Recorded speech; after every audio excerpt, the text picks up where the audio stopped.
अमित कमरे में अकेला था। बाहर बारिश हो रही थी और बादलों की गड़गड़ाहट से पूरा घर गूंज रहा था। चारों तरफ अंधेरा हो गया। उसने अपने फोन की फ्लैशलाइट जलाई और कमरे से बाहर निकला ताकि वो नीचे जाकर इन्वर्टर चेक कर सके।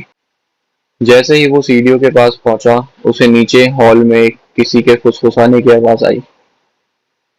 कीवी, इधर आओ कीवी।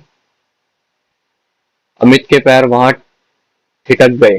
कीवी उसकी बिल्ली का नाम था, लेकिन इस वक्त आधी रात को उसने कौन बुला रहा था?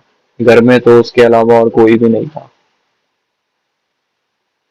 उसने हिम्मत जुटाई और टॉर्च टॉर्च की रोशनी के नीचे हॉल हॉल की तरफ घुमाई। वहां कोई नहीं था। सोफा, टीवी, सब कुछ अपनी जगह पर था। अमित ने राहत की सांस ली। शायद मेरा वहम होगा।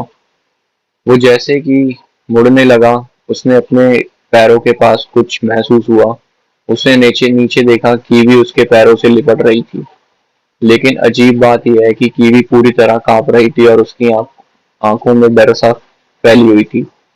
वो लगातार सीढ़ियों के नीचे अंधेरे की तरफ देख रही थी और धीरे धीरे घुर्रा रही थी।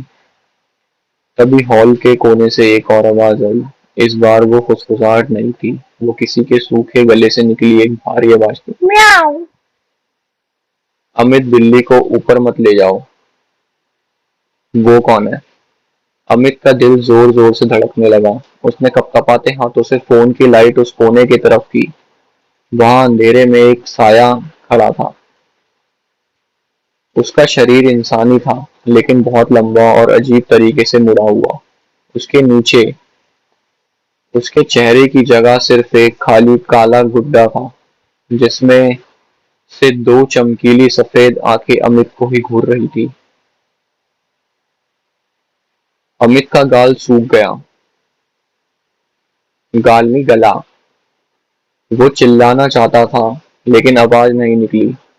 उसने झटके से कीवी को गोद में उठाया और अपने कमरे की तरफ भागा।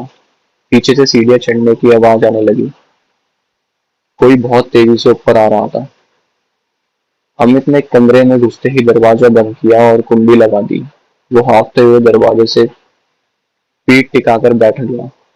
बाहर सीढ़ियों पर आवाज बंद हो चुकी थी। सब कुछ शांत था। सिर्फ बाहर बारिश की बूंदें खिड़की पर टकरा रही थी।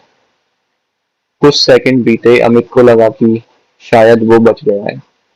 तभी उसके पीछे से दरवाजे पर 3 बार बहुत धीरे से थपथपाहट हुई और फिर दरवाजे के ठीक नीचे की पतली सी दरार गैप से एक ठंडी काली परछाई रेंगती हुई कमरे के अंदर आने लगी।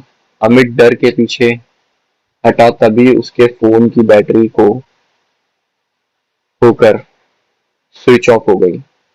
पूरा कमरा फिर से गहरे काले अंधेरे में डूब गया। अमित ने अपनी आंखें बंद कर ली और सांस रोक ली। उसने अपने ठीक सामने किसी की ठंडी सांसें महसूस हो रही थी। आगे की स्टोरी दूसरे पार्ट में।